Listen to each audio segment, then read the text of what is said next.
दरम्यान आपण बघतो की फक्त 1 तास उरलेला आहे आणि त्याआधी सगळेच जे काही उमेदवार आहेत देवदर्शन घ्यायला बाहेर निघालेले आहेत। बंडखोरांना आज धक्का मिळणार की निष्ठावंतांना न्याय मिळणार, सगळं आता 1 तासात पुढच्या संजाला सुरुवात होणार आहे। सगळे जलद निकाल आपण एनडीटीव्ही मराठीवर बघू शकणार आहोत आणि राज्यभरातून आपले प्रतिनिधी जोडले गेले, त्यांच्याकडनं देखील आतापासून अपडेट्स घ्यायला सुरुवात करूया। सागर कुलकर्णी, प्रांजल कुलकर्णी, राकेश गुडेकर आणि गुरुप्रसाद दळवी आपल्या सोबत जोडले गेलेत। सागर, अवघा 1 तास उरलेला आहे, काय वाटतं? महाराष्ट्रामध्ये एकतर 2 पार्टी प्रमुख आहेत, एकतर शिवसेना आणि राष्ट्रवादी हे फुटल्यानंतर ही निवडणूक आहे। त्यामुळे एकनाथ शिंदे आणि उद्धव ठाकरे सरस कोण, एकनाथ शिंदे परत ज्या मुख्यमंत्री पदाच्या कार्यकाळात ही निवडणूक झालेली आहे त्यांची मॅजिक चालणार आहे का, की उद्धव ठाकरे सरस होत आहेत हे पाहणं गरजेचं राहणार आहे। दुसरीकडे शरद पवार विरुद्ध त्यांचे पुतणे अजित पवार असा एक राजकीय संघर्ष झालेला आहे। त्यांच्यामध्ये पुतण्यांना काका भारी पडतात का काकांना पुतण्या भारी पडतात हेही पाहणं गरजेचं राहणार आहे। आणि मुळात शरद पवारांच्या जे काही त्यांची भाषणं आहेत त्याच्यावर त्यांनी यावेळी सांगितलं होतं की ही निवडणूक त्यांच्यासाठी फार महत्त्वाची आहे। राजकीय त्यांचा जो सहभाग असणारी निवडणूक ही शेवटची कदाचित राहील, कारण की याच्यानंतरनं ते थेट राजकारणापेक्षा वेगवेगळ्या इन्स्टिट्यूटच्या माध्यमातून सोशल वर्कमध्ये कामात राहतील। त्यामुळे शरद पवारांसाठी सुद्धा ही निवडणूक तितकीच महत्त्वाची राहणार आहे। दुसरा मुद्दा राहतो भाजप 2019ला सगळ्यात मोठा भाऊ असूनही मुख्यमंत्रीपद मिळालं नाही। कालांतराने उपमुख्यमंत्रीपद होण्यासाठी एकनाथ शिंदेंना संख्या कमी असूनही मुख्यमंत्रीपद द्यावं लागलं।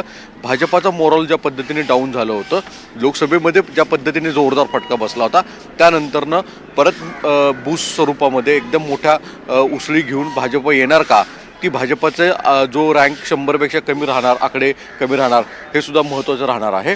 अशा वेगवेगळ्या फॅक्टर्स आहेत की जे महाराष्ट्राच्या विधानसभेच्या निवडणुकीसाठी आजचा दिवस फार महत्त्वाचा राहणार आहे। तत्पूर्वी भाजप प्रदेश कार्यालयाची इथे नेहमीप्रमाणे जी तयारी असते ती दिसते।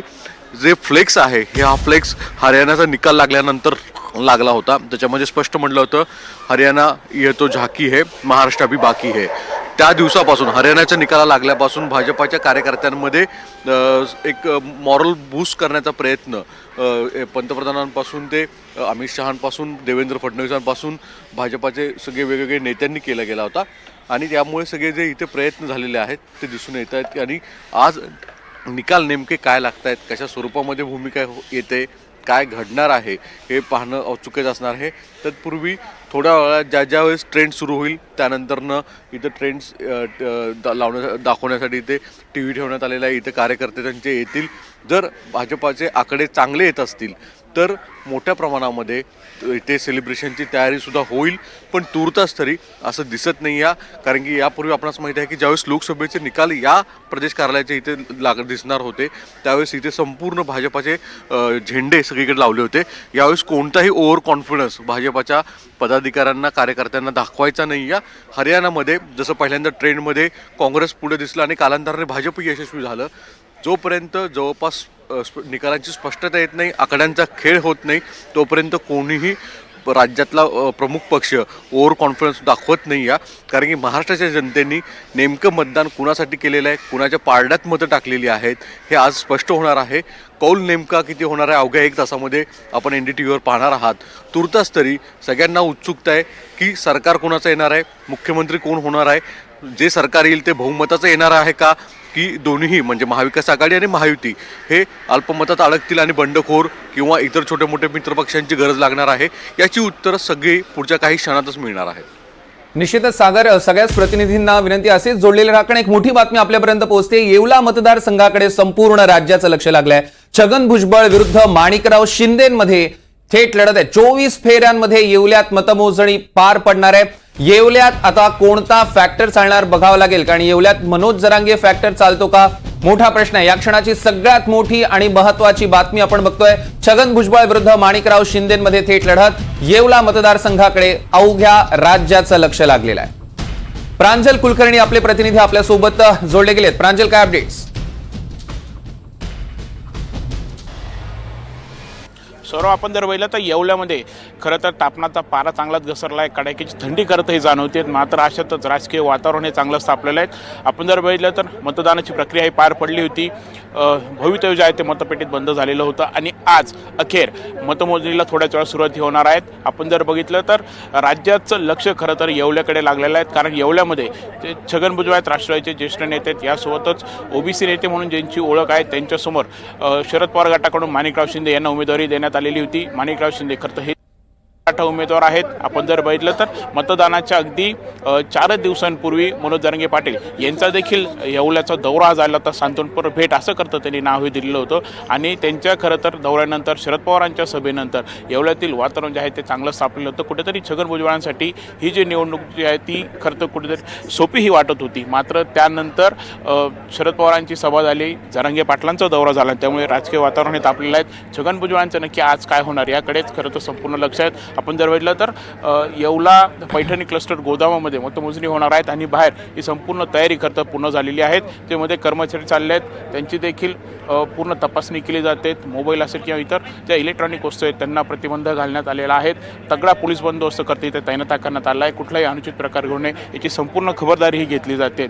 एकंदरीतच फक्त येवलाच नाही तर उत्तर महाराष्ट्राचा आपण विचार केला तर उत्तर महाराष्ट्रामध्ये छगन भुजबळांसोबतच गिरीश महाजन, राधाकृष्ण विखे पाटील, दादा भुसे, गुलाबराव पाटील, अनिल पाटील यासोबतच विजयकुमार गावित हे मंत्री खरं तर निवडणुकीच्या रिंगणात आहेत. यांची देखील कुठेतरी प्रतिष्ठाही पणाला लागलेत. अनेकांसाठी खरं तर ही निवडणूक जी आहे ती सोपी नाहीत. समोर तगडं असं आव्हान आहे. यासोबतच बाळासाहेब थोरात, रोहित पवार, रोहिणी खडसे, समीर भुजबळ, नरहरी झिरवाळ यासोबतच मालेगावमध्ये अद्वै हिरे हे देखील कुठेतरी टफ फाईट खरं तर देत आहेत. त्यामुळे या सगळ्यांच्याच लढतीकडे राज्याचंही लक्ष लागलेलं आहे. आपण जर बघितलं तर कुठेतरी यांना बंडखोरांचं देखील मोठं आव्हान खरं तर बघायला मिळत होतं. जसं आपण बघितलं की अपक्षांची भूमिका खरं तर राज्यामध्ये अनेक ठिकाणी महत्त्वाची ठरणार आहे. तसेच नाशिकमध्ये देखील आपण बघितलं तर नांदगावची एक लढत जर बघितली तर समीर भुजबळ असतील, त्यांच्यासमोर सुहास कांदे आहेत. त्यामुळे नांदगावमध्ये नक्की काय होणार याकडे खरं राज्याचं लक्ष आहे. त्यामुळे एकंदरीतच आज खरं तर काय होणार आहे, थोड्याच वेळात आता मतमोजणीला देखील सुरुवात होणार आहेत. आणि साधारणतः जर आपण येवल्याचाच विचार केला तर 14 टेबलवरती 24 फेऱ्यांमध्ये मतमोजणी पूर्ण होणार आहेत. साधारणतः दुपारी 1 ते 1:30 वाजेपर्यंत निकाल जो आहे तो हाती येणार आहे. सौरभ, निश्चितच आणि त्यावर आपलं लक्ष असणारच आहे. निकालाचे सगळे अपडेट्स आपण एनडीटीव्ही मराठीवर बघणार आहोत. एक मोठी बातमी आपल्यापर्यंत पोहोचते. सावंतवाडी 23 फेऱ्यांमध्ये तिथे मतमोजणी होणार आहे. कुडाळमध्ये 20 फेऱ्यांमध्ये मतमोजणी होणार आहे. तर कणकवली 24 फेऱ्यांमध्ये मतमोजणी होईल. नितेश राणे, राजन तेली, दीपक केसरकरांची प्रतिष्ठा पणाला लागलेली आहे. या क्षणाची एक मोठी आणि महत्वाची बातमी आपण बघतोय. कोकणातली ही परिस्थिती. सावंतवाडीमध्ये 23 फेऱ्यांमध्ये मतमोजणी. दरम्यान आपण बघतोय की आता काही वेळातच मतमोजणीला सुरुवात होणार आहे आणि त्यासाठी स्ट्रॉंग रूम्स आता उघडले जात आहेत. छत्रपती संभाजीनगर मधली ही थेट दृश्य आपण आपल्या टेलिव्हिजन स्क्रीनवर बघतोय, एनडीटीव्ही मराठीवर. या क्षणाची ही ताजी दृश्य आहेत. आता स्ट्रॉंग रूम्स ओपन केले जात आहेत. आपण दृश्यांमध्ये बघू शकतो छत्रपती संभाजीनगर मधली ही दृश्य आहे. अवघ्या काही मिनिटांमध्ये मतमोजणीला सुरुवात होणार आहे. आपण बघतोय फक्त 51 मिनिटं उरलेली आहेत आणि 51 मिनिटांनंतर ह्या राज्यात कोणाची सत्ता येणार ह्याचा निकाल लागायला सुरुवात होईल. कल येतील हाती आणि सगळे कल तुम्ही एनडीटीव्ही मराठीवर बघू शकणार आहात. ही ताजी दृश्य एनडीटीव्ही मराठीवर आपण बघतोय. छत्रपती संभाजीनगर मधली ही दृश्य आहेत. स्ट्रॉंग रूम्स आता ओपन करण्यात आलेले आहेत आणि आता अवघ्या काही वेळामध्ये तिथे मतमोजणीला सुरुवात होईल. फक्त 50 मिनिटं उरलेली आहेत. त्यामुळे आता अवघ्या राज्याचं नव्हे तर देशाचं लक्ष लागलेलं आहे त्या इथल्या निवडणुकांकडे, निवडणुकांच्या निकालाकडे. ताजी दृश्य आपण थेट दृश्य बघतोय आपल्या टेलिव्हिजन स्क्रीनवर एनडीटीव्ही मराठीवर.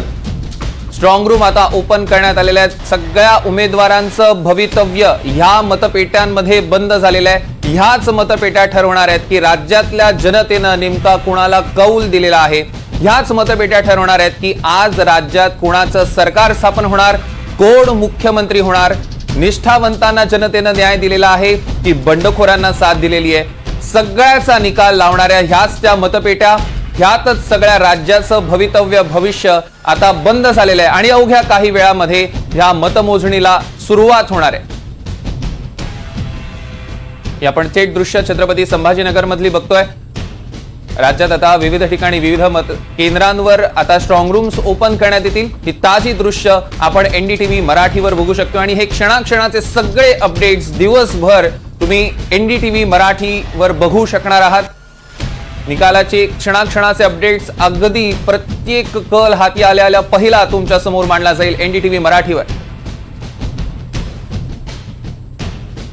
संपूर्ण देशाचं लक्ष लागलेलं आहे या निवडणुकीकडे। छत्रपती संभाजीनगर मधली ही आपण दृश्य बघतोय।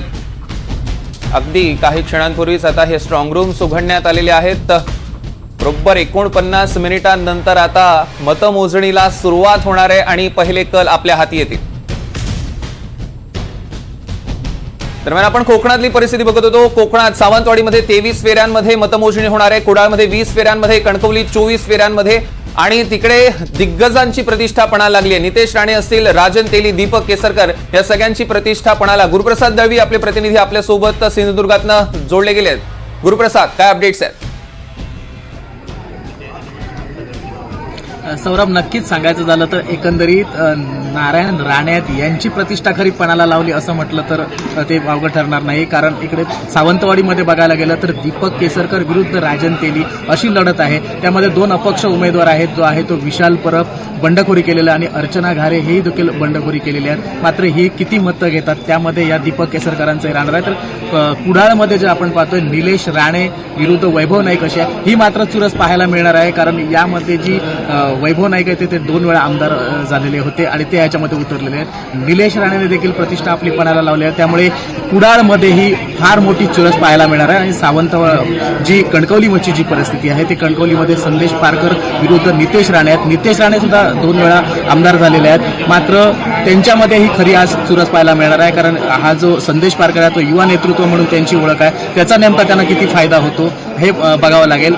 सौरभ, निश्चितच त्यावर लक्ष ठेवून असतात त्याचे अपडेट्स घेऊ। आपण सोलापुरात देखील जाणार आहोत, मात्र त्याआधी राकेश गुडेकरांकडून आपण अपडेट घेऊया। रत्नागिरीत नेमकी काय परिस्थिती आहे राकेश? सौरभ, निश्चितच कोकण हा शिवसेनेचा बालेकिल्ला राहिलेला आहे आणि या वेळच्या निवडणुकीमध्ये हा इथला मतदार जो आहे तो नेमका कोणत्या शिवसेनेच्या बाजूने कौल देणार याकडे सर्वांचं लक्ष लागलेलं आहे। रत्नागिरी जिल्ह्याचा जर आपण विचार केला तर रत्नागिरी जिल्ह्यामध्ये एकूण 5 विधानसभा मतदारसंघ आहेत। 2019च्या निवडणुकीमध्ये या ठिकाणी 4 आमदार हे शिवसेनेचे निवडून आले होते, तर 1 आमदार हे राष्ट्रवादीचे निवडून आले होते। पण शिवसेनेच्या फुटीनंतर इथले 2 आमदार हे एकनाथ शिंदे यांच्यासोबत केले, तर 2 आमदार हे ठाकरेंसोबत राहिले। त्यामुळे निश्चितच इथली जनता नेमकी आता कोणाच्या बाजूने कौल देणार याकडे सर्वांचं लक्ष लागलेलं आहे। या ठिकाणी रत्नागिरी विधानसभा मतदारसंघातून उदय सामंत आहेत, उद्योगमंत्री राहिलेले शिवसेने एकनाथ शिंदे यांच्या शिवसेनेचे ते ज्येष्ठ नेते आहेत, त्यामुळे त्यांची या ठिकाणी प्रतिष्ठा पणाला लागलेली आहे। तर दुसरीकडे शिवसेनेचे नेते रामदासभाई कदम यांचे चिरंजीव योगेश कदम हे देखील दापोलीमधून दुसऱ्यांदा निवडणुकीच्या रिंगणात उतरलेले आहेत, त्यामुळे या ठिकाणी रामदासभाई कदम यांची प्रतिष्ठा देखील पणाला लागलेली आहे। तर दुसरीकडे गुहागर विधानसभा मतदारसंघातून ठाकरेंचे शिलेदार भास्कर जाधव हे निवडणुकीच्या रिंगणात आहेत, त्यांच्या समोर आहेत महायुतीचे राजेश भेंडल आहेत। तर राजापूर विधानसभा मतदारसंघामध्ये शिवसेना उद्धव बाळासाहेब ठाकरे पक्षाचे राजन साळवी, तर महायुतीकडून म्हणजेच एकनाथ शिंदेच्या शिवसेनेकडून किरण सामंत हे निवडणुकीच्या रिंगणात आहेत, त्यामुळे या ठिकाणी देखील अटीतटीची लढत आहे। तर दुसरीकडे चिपळूण विधानसभा मतदारसंघामध्ये राष्ट्रवादी विरुद्ध राष्ट्रवादी अशी थेट लढत होताना पाहायला मिळते। या ठिकाणचे जे विद्यमान आमदार आहेत शेखर निकम, ते राष्ट्रवादीच्या फुटीनंतर अजितदादा पवार यांच्यासोबत गेले, ते पुन्हा निवडणुकीच्या रिंगणात आहेत। तर त्यांना टक्कर देण्यासाठी या ठिकाणी प्रशांत यादव यांना शरद पवारांनी निवडणुकीच्या रिंगणात उतरवलेलं आहे। या ठिकाणी देखील अटीतटीची लढत या ठिकाणी होत असलेली पाहायला मिळते। आणि एकूणच रत्नागिरीचा जर विचार केला तर रत्नागिरीमध्ये एकूण 26 फेऱ्यांमध्ये मतमोजणी होणार आहे, तर राजापूरमध्ये 25 फेऱ्यांमध्ये मतमोजणी होणार आहे, चिपळूणमध्ये 24 फेऱ्यांमध्ये मतमोजणी होणार आहे, तर गुहागरमध्ये 23 फेऱ्यांमध्ये आणि त्याचप्रमाणे दापोलीमध्ये एकूण 28 फेऱ्यांमध्ये मतमोजणी होणार आहे। काही वेळातच मतमोजणीला सुरुवात होईल आणि कल येण्यास सुरुवात होईल, त्यामुळे नेमकी उत्सुकता जी लागलेली आहे ती निकालाकडे लागलेली आहे सर्वांचीच। त्याचप्रमाणे कोकण हा नेमका कोणाच्या बाजूने उभा राहणार याकडे देखील सर्वांचंच लक्ष लागलेलं आहे। सौरभ, निश्चितच आणि आपण त्याचे सगळे अपडेट्स NDTV मराठीवर बघणार आहोत। सगळ्याच प्रतिनिधींचं मनपूर्वक धन्यवाद। विधानसभा निवडणुकीचं मतदान 20 तारखेला पार पडलं। 23 तारखेला म्हणजे आज या निवडणुकीची मतमोजणी काही तासामध्ये सुरू होईल आणि हा मतदारसंघ, हा जिल्हा हा वंदनीय शिवसेना बाळासाहेब ठाकरेंच्या आशीर्वादाने प्रेरित झालेला आहे। त्यामुळे ह्या मतदारसंघामध्ये मी विश्वासाने सांगतो 5 ठिकाणी या ठिकाणी लढती होणार आहेत 5ही ठिकाणी महाविकास आघाडी आणि महायुती असा संघर्ष आहे. मला नक्की विश्वास आहे ह्या 5ही ठिकाणी या ठिकाणी आपले उमेदवार निवडून येतील हा विश्वास व्यक्त करतो. आणि माझ्या मतदारसंघामध्ये आपण पाहिलं की 30 वर्ष मतदारसंघावरती वर्चस्व शिवसेनेचं आहे आणि तीच परंपरा राखून इथल्या मतदारांनी आमच्यामधून कौल देऊन मी पुन्हा एकदा चौथ्यांदा चौकार मारणार हा मला विश्वास आहे. आपण थेट जाणार आहोत नवी मुंबईत. आपले प्रतिनिधी विनय म्हात्रे आपल्यासोबत जोडले गेलेत. राज्यभरातली स्थिती आपण जाणून घेतली. विनय, नेमकी नवी मुंबईमध्ये सध्या काय स्थिती आहे, कशा पद्धतीचं वातावरण आहे? नक्कीच सौरभ, आपण बघू शकता मी आता ठाण्यातल्या कोपरी पाच पाखाडी मतदान मोजणी केंद्रावरती आहे. हा मतदार जो केंद्र आहे हा मुख्यमंत्री एकनाथ शिंदे यांचं मतमोजणी केंद्र आहे. आपण पाहिलं की या मतदार केंद्रावरती 59% मतदान झालं होतं. 2019च्या तुलनेत जर पाहिलं तर 7% मतदान वाढलं होतं. मुख्यमंत्री एकनाथ शिंदे यांनी खऱ्या अर्थाने उमेदवारी म्हणजे निवडणुकीच्या रिंगणात उतरणार नाही असं म्हटलं होतं. मात्र कार्यकर्त्यांच्या आग्रहाखातीर ते पुन्हा निवडणुकीच्या रिंगणात उतरलं होतं. कारण त्यांना पूर्णपणे महाराष्ट्राच्या आपल्या प्रत्येक उमेदवाराकडे त्यांना लक्ष द्यायचं होतं. आपण प्रामुख्याने जर पाहिलं तर आता आपण ठाणे जिल्ह्याचा जर विचार करायला गेलं तर ठाणे जिल्ह्याच्या एकूण जर 56% मतदान हा झाला होतं. संपूर्ण महाराष्ट्राचं लक्ष या ठाणे जिल्ह्यावरती लागलेलं आहे. कारण मुख्यमंत्री एकनाथ शिंदे यांचा हा बालेकिल्ला आहे आणि म्हणूनच महाराष्ट्राचं पूर्णपणे लक्ष या ठाणे जिल्ह्यावरती आहे. एकूण 18 उमेदवार मतदारसंघ या ठाणे जिल्ह्यामध्ये आहे. 18 पैकी मुख्यमंत्री किती मतदारसंघांवरती बाजी मारतात याकडे सगळ्यांचंच लक्ष लागलेलं आहे. आणि त्याचमुळे 18 मतदारसंघांपैकी काही महत्त्वाच्या ज्या बिग फाईट्स म्हणतो आपण तशातल्या बिग फाईट्स काही या ठाणे जिल्ह्यामधल्या मतदान केंद्रांवरती आहे आणि तशाच पद्धतीच्या त्याकडे सगळ्यांचं लक्ष लागलेलं आहे. प्रामुख्याने जर आपण पाहिलं तर नवी मुंबईचा विचार केला तर बेलापूर, ऐरोली आणि ठाण्यातला जर विचार केला गेला तर ठाणे शहर जिथे संजय केळकर आणि राजन विचारे त्याचबरोबर मनसेचे अविनाश जाधव यांच्यामध्ये लढत आहे. मुंब्रा कळवा मतदारसंघाचा जर विचार केला गेला तर तिथे राष्ट्रवादी काँग्रेसचे जितेंद्र आव्हाड आणि नजीब मुल्ला यांच्यामध्ये फाईट्स होताना दिसतात. तर ओळा माझी वावडामध्ये जर आपण प्रताप सरनाईक मणेरा यांच्यामध्ये लढत होताना दिसते. प्रामुख्याने ह्या संपूर्ण जिल्ह्यामधल्या काही महत्त्वाच्या बिग फाईट्स आहेत याकडे संपूर्ण राज्याचं लक्ष लागलेलं आहे. मुख्यमंत्री नक्की कशा पद्धतीने भूमिका बजावतात हे पाहणं महत्त्वाचं आहे. मुख्यमंत्री पूर्णपणे आपण पाहिलं की या निवडणुकांमध्ये राज्यभर फिरत होते. प्रत्येक मतदारसंघांमध्ये ते पिंजून काढत होत्या. त्या प्रत्येक मतदारसंघांमध्ये सभा घेण्याचा प्रयत्न त्यांनी केला होता. एवढंच नव्हे, त्यांच्यासोबत गेलेले जे आमदार होते त्या प्रत्येक आमदारांना निवडून आणण्याचा प्रयत्न मुख्यमंत्र्यांनी या निवडणुकीमध्ये केले. तरी पण देखील हे सगळं राज्यभर फिरत असताना देखील त्यांचं बारकाईने लक्ष या ठाणे जिल्ह्यावरती होतं, पालघर जिल्ह्यावरती होतं. कारण ठाणे, पालघर, नवी मुंबई हा सगळा पट्टा हा मुख्यमंत्र्यांचा बालेकिल्ला मानला जातो आणि या बालेकिल्ल्यामधल्या सर्वाधिक उमेदवार आहेत ते विजयी झाले पाहिजे हा प्रामुख्याने मुख्यमंत्र्यांचा हेतू होता आणि त्याच अनुषंगाने त्यांनी या सगळ्या मतदारसंघांवरती बारकाईने लक्ष ठेवून होते. सौरभ, निश्चितच यावर लक्ष ठेवून असतात त्याचे अपडेट्स आम्ही तुमच्याकडून घेऊ. तुर्तास धन्यवाद. आपण बघतोय की आता अवघी काही मिनिटं उरलेली आहेत पहिला कल हाती येण्यासाठी. सोलापुरात सुद्धा स्ट्रॉंग रूम बाहेर सुरक्षा व्यवस्था वाढवण्यात आली आहे. काही वेळातच मतमोजणीला सुरुवात होईल. याचा आढावा घेतला आमच्या प्रतिनिधींनी. बघूया. संपूर्ण महाराष्ट्रभरात विधानसभा निवडणुकीचं बिगुल वाजलेलं आज जे आहे ती मतमोजणीचा दिवस आहे. सोलापूर जिल्ह्यातील 11 विधानसभा मतदारसंघातील 184 उमेदवारांचं जे आहे ते आज भविष्य ठरणार आहे. येणाऱ्या काळामध्ये कोणता उमेदवार बाजी मारेल असं देखील चित्र जे आहे ते 12 ते 12:30 वाजेपर्यंत जे आहे ते स्पष्ट होणार आहे. आज आपण जो थांबलेलो आहोत तो सोलापूर शहरमध्ये मतमोजणी केंद्रात नुमोवी प्रशाला येथे थांबलेलो आहे. तुम्ही पाहू शकता की पोलिसांचा देखील जो आहे तो कडेकोट बंदोबस्त जो आहे तो मतमोजणी केंद्रावरती केलेला दिसतोय. तुम्ही पाहिलं तर जे कर्मचारी आहेत मतमोजणी केंद्रावरचे जे कर्मचारी आहेत ते सकाळी 5 वाजल्यापासून कार्य करण्यासाठी जे आहेत त्यांनी रांगा लावलेल्याचं देखील चित्र दिसून येत आहे. येणाऱ्या काळामध्ये दक्षिण सोलापूर विधानसभा मतदारसंघ असेल, शहर उत्तर मतदारसंघ असेल, शहर मध्य मतदारसंघ असेल, या सर्व मतदारसंघाचं जे भविष्य आहे ते 12 ते 12:30 वाजेपर्यंत अगदी स्पष्ट होतानाचं देखील चित्र तुम्हाला दिसून येईल. व्हिडिओ जर्नलिस्ट तर विजय उत्तर पुणे जिल्ह्यात सुद्धा अगदी थोड्याच वेळात मतमोजणीला सुरुवात होणार आहे. मतमोजणी केंद्रावर नेमकी काय परिस्थिती आहे, आढावा घेतलाय आमचे प्रतिनिधी अविनाश पवार यांनी.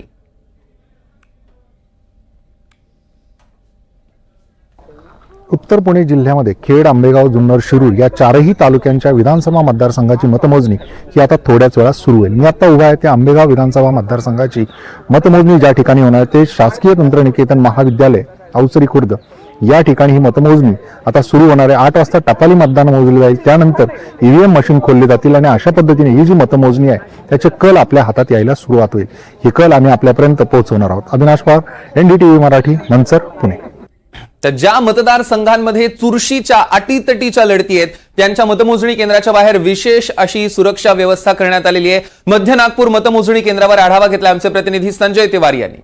मतमोजणी प्रक्रियेशी संबंधित अधिकारी, कर्मचारी आणि पोलीस जे सुरक्षा व्यवस्थेशी संबंधित आहेत सगळे अगदी पहाटेपासून कामाला लागलेले आहेत. आणि मुख्य म्हणजे ज्या मतदारसंघामध्ये अत्यंत तीव्र चुरशीची लढत पाहायला मिळते आहे तिथे तर विशेष बंदोबस्त करण्यात आलेला आहे.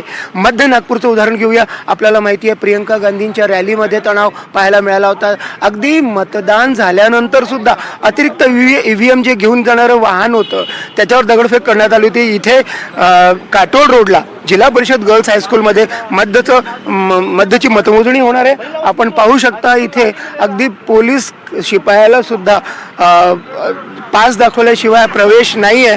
आपण पाहू शकता 50 मीटर दूरवरतीच बॅरिकेड्स लावण्यात आलेले आहेत. बॅरिकेड्सच्या पलीकडे कोणत्याही कार्यकर्त्याला प्रवेश देण्यात येणार नाही आहे. वाहनांची सुद्धा तपासणी झाल्यानंतरच, अगदी पोलिसांचे वाहन असतील तरी सुद्धा त्यांची तपासणी झाल्यानंतरच त्यांना बाहेर सोडण्यात येत आहे. आणि बॅरिकेड्स आम्ही आतमध्ये जाण्याचा प्रयत्न करू. आपल्याला जे असे अधिकृत पासेस देण्यात आलेले आहेत ते पासेस दाखवल्याशिवाय कुठेही त्यांना प्रवेश देण्यात येत नाही आहे. कार्यकर्ते इथून पुढे जाऊ शकणार नाही. फक्त जे उमेदवार आहेत आणि त्यांचे अधिकृत प्रतिनिधी तेच पुढे जाऊ शकणार आहे. 50 मीटर नंतर जे मतमोजणी केंद्र आहे तिथे सुद्धा अत्यंत कडेकोट सुरक्षा व्यवस्था करण्यात आलेली आहे. आणि पुन्हा तपासणी, पासेसची तपासणी, पडताळणी हे सगळं केल्याशिवाय कोणालाही प्रवेश दिला जात नाही आहे. व्हिडिओ जर्नलिस्ट विनय शुक्लासोबत संजय तिवारी, NDTV मराठी, नागपूर. तर वर्ध्यात सुद्धा मतमोजणीसाठी प्रशासन अगदी सज्ज झालेलं आहे. स्ट्रॉंग रूमला पोलीस छावणीचं स्वरूप आलंय. या मतमोजणी केंद्राला 3 लेअरची सुरक्षा तैनात करण्यात आली आहे. आणि मतमोजणी केंद्रावरनं याचाच आढावा घेतलाय आमचे प्रतिनिधी निलेश बंगाले यांनी. मतमोजणीसाठी सज्ज झालेला आहे. वर्ध्यातील 4 विधानसभा क्षेत्रामध्ये एकदम 60 उमेदवारांचे भाग्य जे आहे EVM मध्ये बंद झाले आहे. यांना आता 8 वाजतापासून पोस्टल बॅलेट ला सुरुवात होणार आहे. आणि खरं म्हणजे त्याच्यानंतर जे आहे ते उमेदवाराचं भाग्य कोणाचं कसं होणार आहे हे सर्व माहिती पडणार आहे. सर्व प्रशासनाने यंत्रणा सज्ज झालेली आहे आणि प्रशासनाने तयारी सुद्धा मोठी केलेली आहे. पोलीस सज्ज झाले आहे, सर्व प्रशासन सज्ज झालेलं आहे. यामध्ये आपण आर्वीचा जर विचार केला तर एकूण आर्वीमध्ये 22 फेऱ्या होणार आहे. देवडी विधानसभेच्या 21 फेऱ्या होणार आहे. हिंगणघाटच्या 21 फेऱ्या होणार आहे आणि वर्धा विधानसभेच्या 27 फेऱ्या होणार आहेत. यामध्ये यावर्षी सर्व ठिकाणी उमेदवारांची संख्या मोठ्या प्रमाणामध्ये आहे. आर्वी विधानसभामध्ये 18 उमेदवार रिंगणात आहेत. देवडीमध्ये 14 उमेदवार रिंगणात आहेत. हिंगणघाटमध्ये 12 उमेदवार रिंगणात आहेत. तर वर्ध्यामध्ये 16 उमेदवार रिंगणात आहेत. यावेळी या वर्षीची आहे मतदानाची टक्केवारी मोठ्या प्रमाणामध्ये वाढली असून कमालीचे मतदान नवमतदार व महिलांचे झाल्यामुळे या मतदानामध्ये मोठी प्रक्रिया सुरू झालेली आहे. यामध्ये आपण जर विचार केला तर आर्वी मतदारसंघामध्ये एकूण 2014ला 68.41% मतदान झालं होतं. हेच मतदान 2019ला 67.38% झालं होतं आणि आता 2024ला 71.65% झालेलं आहे. मतदान प्रक्रिया सुरळीत पाळण्यासाठी प्रशासन सज्ज झालेलं आहे. सर्व यंत्रणा कामे लागलेली आहे आणि पोलीसही सज्ज झालेले आहे. सर्व विभागाला विविध निर्देशने देण्यात आलेली असून मतदान मोजणी ही प्रक्रिया सुरळीत पार पाडावी यासाठी प्रशासन सज्ज झालेले आहे. निलेश बंगाले, NDTV मराठी, वर्धा. तर भंडारा जिल्ह्यातील 3 विधानसभा मतदारसंघांमध्ये विजयाचा गुलाल कोण उधळणार याचा फैसला आज होणार आहे. अवघ्या काही वेळात भंडाऱ्यातनं आढावा घेतलाय आमचे प्रतिनिधी तेजस मोहतुरे यांनी. भंडारा जिल्ह्यातील उमेदवारांच्या भाग्याचा फैसला आज ठरणार आहे. मी सध्याच्या घडीला भंडारा जिल्ह्यातील हाय व्होल्टेज मानल्या जाणाऱ्या तुमसर येथील मतमोजणी केंद्रासमोर उभा आहे. एकंदरीतच बघितलं असेल या ठिकाणी कडकोड पोलिसांचा बंदोबस्त ठेवण्यात आलेला आहे. भंडारा जिल्ह्यातील तिन्ही विधानसभा क्षेत्राचा जर विचार केला तर 50 उमेदवार खऱ्या अर्थाने रिंगणात होते. त्यामध्ये महाविकास आघाडी आणि महायुतीमध्ये खऱ्या अर्थानं खरी लढत पाहायला मिळणार आहे. सकाळपासूनच पोलीस येथे आहेत. आपण जर बघितलं असेल तर तुमसरमध्ये सुद्धा राजू काळेमोरे व चरण वाघमारे यांच्यात थेट लढत आहे. तर तिकडे भंडाऱ्यामध्ये नरेंद्र घोंडेकर असेल, पूजा ठोकर यांच्यात थेट लढत आहे. तर साकोलीमध्ये नाना पटोले व अविनाश ब्राह्मणकरमध्ये थेट लढत आहे. त्यामुळे जर बघितलं असेल तर सकाळपासून तिथे पोलिसांच्या कडोकड बंदोबस्त आहे. 8 वाजल्यापासून मतमोजणीला सुरुवात होणार आहे. त्यामुळे मतदार राजा कोणाला कौल देतो, भंडारा जिल्ह्यातील मतदार राजा कोणाच्या हातात झेंडा देतो याचा फैसला आज ठरणार आहे आणि काही वेळातच मतमोजणीला सुरुवात होणार आहे. तेजस मोहतुरे, NDTV मराठी, भंडारा. आणि संपूर्ण राज्याचं लक्ष लागले ते म्हणजे वरळीकडे. वरळीत हाय व्होल्टेज ड्रामा बघायला मिळणार आहे. आदित्य ठाकरे वरळीचा गड राखणार का? आढावा घेतला आमच्या प्रतिनिधी भाग्यश्री कुलकर्णी यांनी. विधानसभा निवडणुकांच्या मतदानाची प्रक्रिया पार पडल्यानंतर आजचा महत्त्वाचा दिवस म्हणजे निकालाचा दिवस. काही क्षणातच निकाल येणं अपेक्षित आहे. असं असलं तरी मी आत्ता आहे महालक्ष्मी स्पोर्ट्स ग्राउंडमध्ये आणि आपण बघतोय की वरळी या विधानसभा क्षेत्राचं मतदानाचं जी मोजणी आहे ती या सेंटरवर पार पडताना पाहायला मिळणार आहे. या विधानसभा मतदार क्षेत्रात ठाकरे पुत्र असलेले आदित्य ठाकरे, त्याचबरोबर शिवसेनेकडनं मिलिंद देवरा आणि मनसेकडनं संदीप देशपांडे निवडणुकीच्या रिंगणात उतरलेले आहेत. त्यामुळे ही जी निवडणूक आहे, हा जो विधानसभा क्षेत्रातली निवडणूक आहे ही अत्यंत चुरशीची झालेली पाहायला मिळाली होती. प्रत्येक वेळेला ज्या वेळेला मुंबईचा विषय निघायचा त्यावेळेला महत्त्वाच्या लढतींमध्ये ही हा जो विधानसभा क्षेत्र आहे वरळीचा त्याची चर्चा रंगलेली पाहायला मिळाली संपूर्ण निवडणुकीच्या दरम्यान. आणि आज जर बघितलं तर आज निकालाचा दिवस आलेला आहे. काही क्षणात निकाल येतील. मात्र आपण जर बघतोय तर कर्मचारी असतील, पोलीस ताफा असेल तो इथे तैनात करण्यात आलेला आहे. त्याचप्रमाणे कर्मचारी देखील आतमध्ये गेलेले आहेत. आपण जर बघितलं तर सकाळपासूनच कर्मचाऱ्यांनी इथे गर्दी केलेली पाहायला मिळाली. कर्मचारी इथे सकाळीच 5 वाजल्यापासून दाखल होत होते हळूहळू आणि आता जवळपास संपूर्ण सगळेच कर्मचारी आतमध्ये गेलेले आहेत. काहीच वेळामध्ये काउंटिंग जी आहे, मतदान मोजणी जी आहे ती सुरू होताना पाहायला मिळणार आहे. नेमका निकाल काय येतो याकडे देखील सगळ्यांचं लक्ष लागलेलं पाहायला मिळतंय. व्हिडिओ जर्नलिस्ट जितेंद्र वाघमारेसह भाग्यश्री प्रधानाचार्य, NDTV मराठी, मुंबई. तर वांद्रे पूर्व मधली लढत सुद्धा अतिशय अटीतटीची आहे आणि इथल्या स्ट्रॉंग रूम बाहेरून आढावा घेतलाय आमचे प्रतिनिधी विशाल पाटलांनी. विधानसभा निवडणुकांच्या मतमोजणीला थोड्याच वेळात सुरुवात होणार आहे. आत्ता मी वांद्रे पूर्व विधानसभा मतमोजणी केंद्रावरती आहे. या ठिकाणी जर आपण पाहायला गेला आता पोलिंग एजंट जे आहेत हे येऊ लागलेले आहेत. निवडणूक आयोगाचे अधिकारी जे आहेत हे या ठिकाणी पोहोचलेले आहेत. त्याचसोबत कायदा सुव्यवस्थेचा प्रश्न या ठिकाणी उद्भवू नये म्हणून पोलिसांचा सुद्धा कडेकोट बंदोबस्त जो आहे तो या सगळ्या मतमोजणी केंद्रावरती आपल्याला पाहायला मिळतोय. प्रत्येकाची तपासणी केल्यानंतरच आणि जी ओळखपत्र दिलेली आहेत ही ओळखपत्रांची तपासणी झाल्यानंतरच मतमोजणी केंद्रावरती जे हे सोडलं जाते. दुसरीकडे जर पाहायला गेलं तर वांद्रे पूर्वची विधानसभा निवडणूक जी आहे ही तिरंगी लढत होते. त्यामुळे अत्यंत चुरशीचा सामना जो आहे तो या विधानसभेत होणार आहे. नेमकं कोण निवडून येणार याची सुद्धा धाकधूक जी आहे ती होताना आपल्याला पाहायला मिळते. दुसरीकडे या संपूर्ण मतमोजणी केंद्रावरती ज्या पद्धतीची सुरक्षा आहे ही सुरक्षा पाहता तुमचं ओळखपत्र तपासल्यानंतरच आणि ज्यांना या मतमोजणी केंद्रावरती यायची परवानगी आहे अशाच व्यक्तींना सोडलं जात आहे.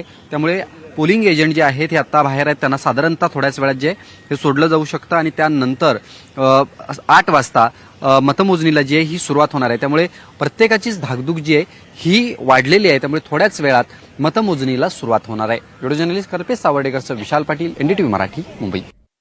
आणि आपण बघतोय बरोबर 7:30 वाजलेले आहेत. मतदान केंद्रांवरची लगबग आता सुरू झालेली आहे. पहिला कल हाती येण्यासाठी फक्त अर्धा तास उरलेला आहे. अगदी थोड्या वेळामध्ये मतमोजणीला सुरुवात होणार आहे. स्ट्रॉंग रूम्स उघडलेले आहेत. पोस्टल मतांची मोजणी सगळ्यात आधी सुरू होईल. या क्षणाची सगळ्यात मोठी आणि महत्वाची बातमी, फक्त अर्धा तास उरलेला आहे. बरोबर 7:30 वाजलेत. मतदान केंद्रांवरची लगबग आता सुरू झालेली आहे. आपण राज्यभरातली दृश्य बघितली. पहिला कल हाती येण्यासाठी अवघा अर्धा तास उरलाय आणि अगदी थोड्या वेळामध्ये बरोबर अर्ध्या तासाने मतमोजणी सुरू होणार आहे. स्ट्रॉंग रूम्स उघडलेले आहेत. पोस्टल मतांची मोजणी सगळ्यात आधी सुरू होईल. पहिला कल हाती येण्यासाठी फक्त 30 मिनिटं, अर्धा तास उरलेला आहे आणि बरोबर 8 वाजल्यापासून मतमोजणी सुरू होणार आहे. पहिला कल हाती आल्या आल्या NDTV मराठीवर तुम्ही बघू शकणार आहात दिवसभर या निवडणूक निकालाचे अगदी क्षणाक्षणाचे अपडेट्स आपण NDTV मराठीवर बघणार आहोत.